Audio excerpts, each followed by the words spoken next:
I'm Roger Lasad and I love real estate. Hello and welcome to my channel. This is episode 8. We're going to be talking about how to get started investing in real estate. Let's get into it.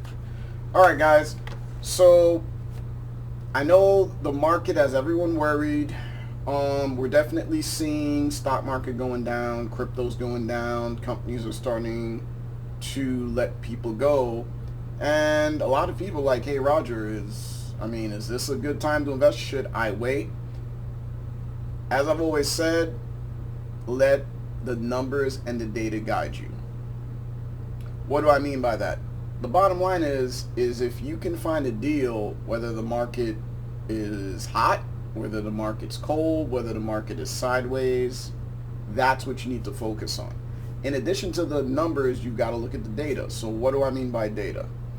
You've got to look at metrics and information that would reinforce your decision about a particular property, about a particular area. What do I mean by that? Alright. So, rule number 1, if it does not cash flow, just say no. I know a lot of people out there are a bit of speculators where they're looking for appreciation. That's a bit of a gamble because honestly, you don't know where the appreciation is going to go. You don't know if it's going to appreciate a little bit, a lot, or none, or maybe even experience negative appreciation. And yes, guys, that is a thing, negative appreciation. So that's a little bit of the summary, but let's get into the nitty-gritty, guys. So number 1, I want you guys to sit back and set up a goal when you're investing in real estate. And it could be something very simple. It could be as simple as, hey, I would like to be able to buy a new car, and that new car payment will be $500-$600.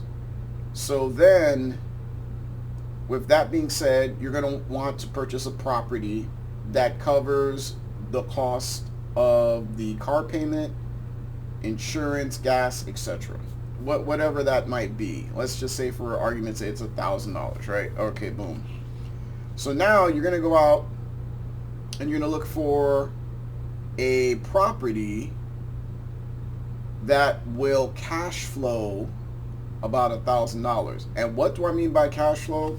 Cash flow is essentially your profit. It's the money that is left over once you pay for mortgage, taxes, insurance, landscaping, and any other utilities, etc. That is your profit. That's your cash flow. And that's why it's important for you guys not to buy a property that does not cash flow, because oftentimes something will get overlooked.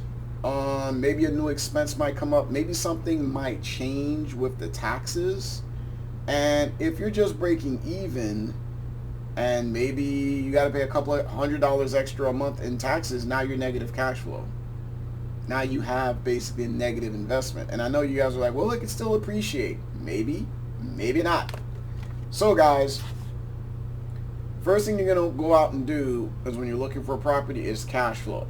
Now here's the trick. I already know some of you guys might come across a property and see cash on cash return, which is essentially if you take the amount of money you put into the property, not just the down payment, but including the closing costs, any other costs associated with that, and then you divide that by your profit, that percentage, what you get is known as the cash on cash return.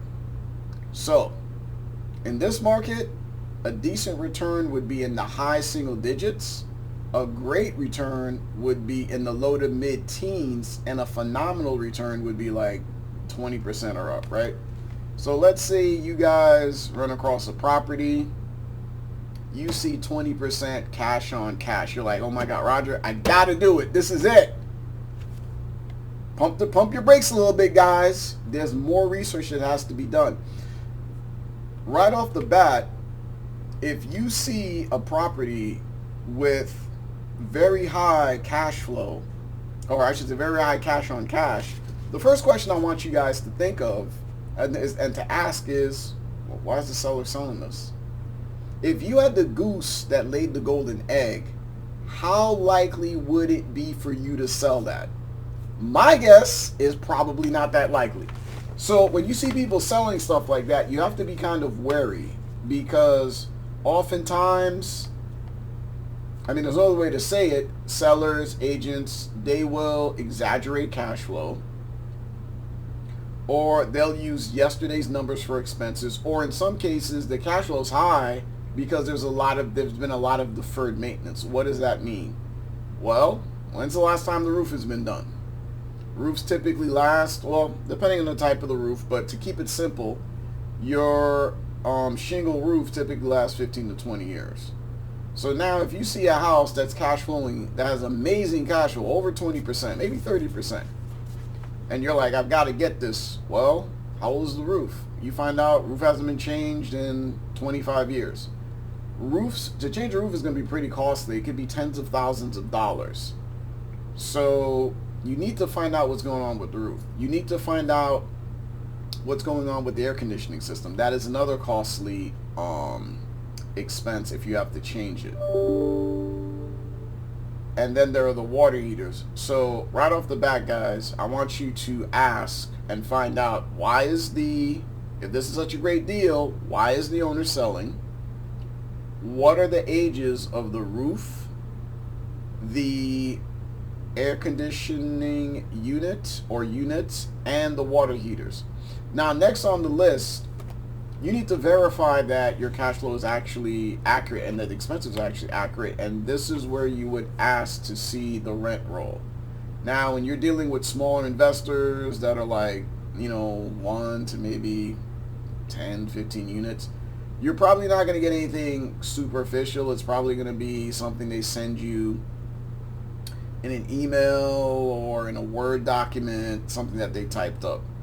And later on, if everything checks out and you get it under contract, you're going to want to verify this, and you're going to verify this by getting what's known as estoppel letters from the tenants. That basically the tenants are going to sign a notarized letter in front of a notary, which means if they lie, they could potentially face perjury charges. As far as I know, don't jump down my necks there, attorneys, if I'm wrong, but I know there's some type of penalty if you lie on a notarized document. And if they're unwilling to get the estoppel letters, another thing with the estoppel letters, not only will they verify the amount of rent they're paying, they'll also verify the amount of security deposit that they have with the current owner and that you'll receive at closing. So that's one way. Sometimes people ask to see, and I always get this confused, guys. So once again, it's either the Schedule C or Schedule D portion of the tax return, which is the portion that covers money from rental incomes. Some people will ask to see bank statements going back 6 months, a year, verifying that they're actually seeing the amount that the owner said is actually being deposited into the bank, just so you could verify that. Alright, so that's one thing. So the rent roll, verifying income, that's extremely important. You also want to make sure the condition of the property is good. Now, another thing too I'm going to break down, guys, you guys need to know the difference between A properties, A-class properties, B-class properties, C-class properties, D-class properties. I'm going to start at the A and then work the way down. An A-class property is essentially a luxury rental. Think of a rental that, like, someone that makes well into the 6 figures would feel very comfortable renting and living in, like the doctors, attorneys, essentially where someone that could easily go out and purchase a house, they have the credit, they have the cash, but they just choose not to. And it usually comes with a full suite of amenities, a swimming pool, exercise gym, doggy park,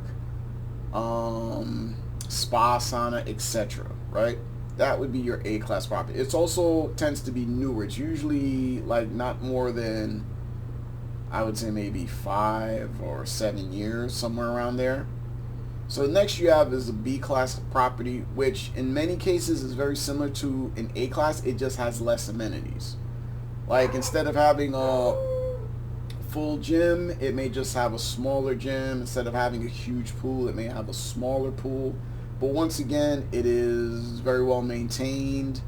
The fixtures and all the furnishings inside the apartments, just like the A class, are usually very modern or close to that, or not too dated.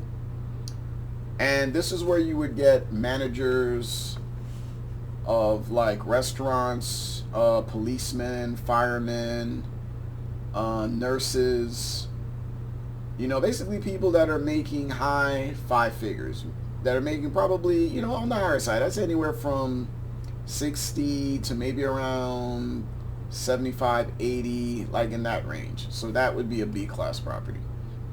C class property is where you basically have people that are working. They tend to be more blue collar, and they tend to be more working paycheck to paycheck. And this can still be a pretty nice area. It's just usually it won't have very many amenities. It'll probably, in South Florida, pool is pretty important, and most places are probably gonna have a pool, but a lot of C classes may not. They just might be bare bones. The only amenity they might have is maybe a laundry room.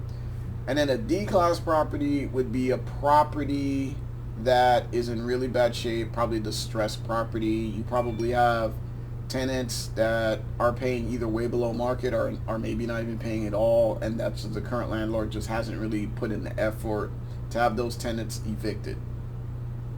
The reason I wanted to break down the different classes of properties with you guys is I also want you to understand that usually you don't find an A class property in a D or C class neighborhood.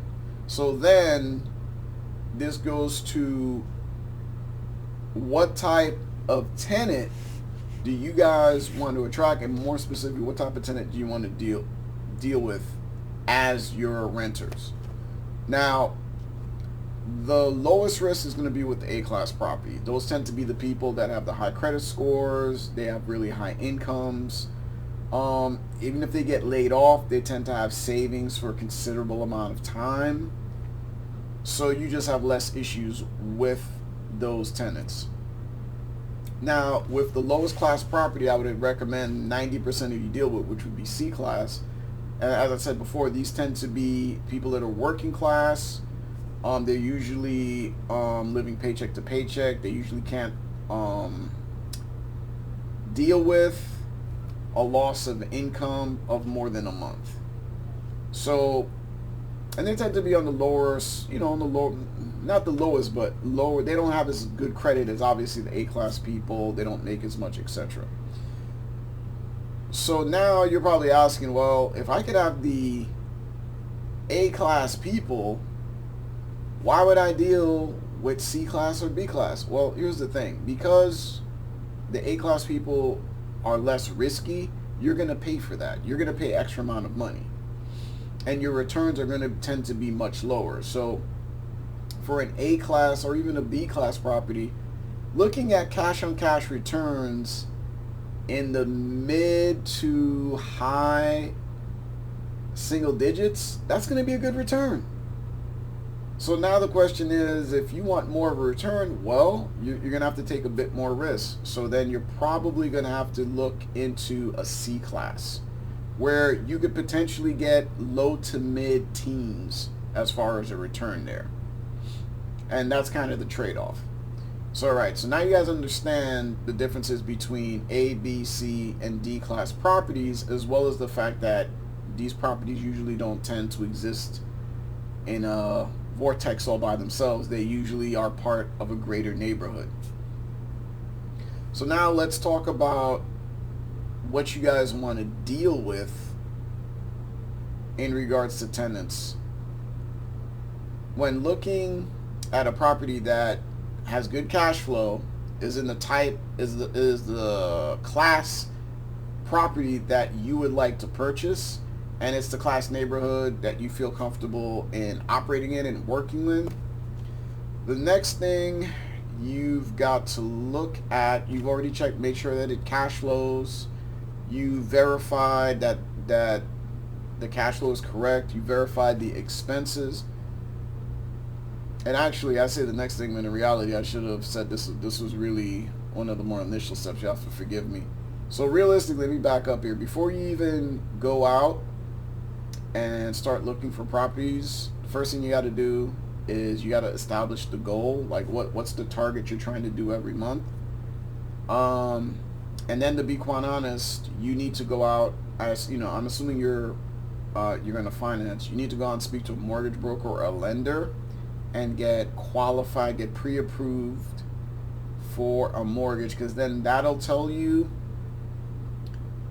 not just how much money a bank or financial institution is willing to loan you, but it'll also tell you the terms, which is very important, and you're going to need that information to be able to calculate your cash flow.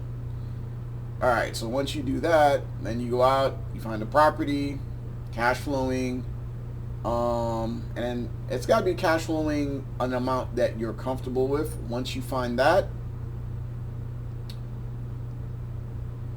you're going to verify the income, you're going to verify expenses, you're going to verify the condition of the property, which is extremely important. The next thing you're going to look at is what information, what additional data can you find that supports your initial thought process that this is going to be a good investment to hold long term. And by long term, I'm talking 5 years plus. What are some of the things that can be indicators that you're on the right track? Well, here are some basic things that every rental property should have. With very rare exceptions, I mean, I understand there may be some rental properties in some rural areas, but generally speaking, if you're talking about in an urban environment or even a suburban environment, they should be within a comfortable driving or walking distance to a supermarket.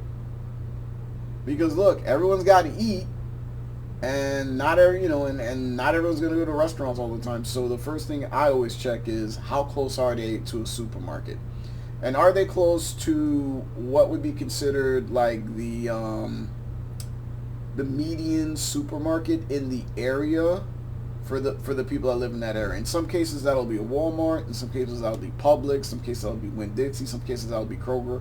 This is information you've got to verify and you should be familiar with on your own. The next thing after that is how close are they to a major employment center? If you're in a big city, most of the time that's probably going to be proximity to downtown, and then you've got to make sure that it's within what would be considered an average travel time to that major economic employment center. And then the next thing you look at would be, is there any mass transit in the area that further facilitates being able to get to, their jobs. And then the next thing you should look at is how close are they to shopping, discretionary shopping, and entertainment. And what do I mean by that? Like, how close are they to the mall? How close are they, to restaurants, department stores, etc. If your property is doing well, we should still be close to all these things. And then we have a few bonuses, which would be how close are they to a hospital, with special note to teaching hospitals. Teaching hospitals are hospitals that nurses and doctors go to obviously learn and perfect their skills. And the reason I say that's important is you could potentially develop a niche or supplement your regular renters by renting out, or maybe even doing short-term rentals to doctors, nurses, and other medical professions that are visiting if you're near a teaching hospital. Another one would be if you're near a university.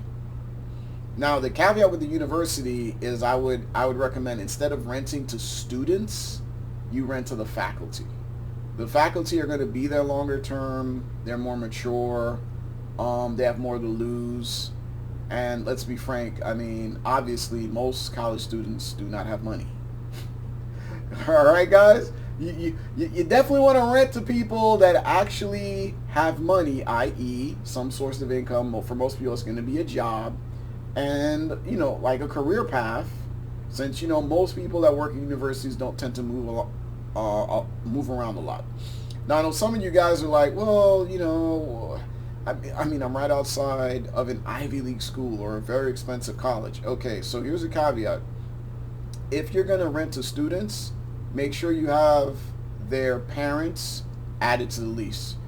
Because where a student might not care about messing up their credit or their situation, they would probably be more hesitant if they knew that their parents, it would affect their parents' credit. So that's something you could do there. Other bonuses would be investing in neighborhoods where you see a lot of development going on, i.e. Maybe they're putting in new malls, new shopping centers, new train stops.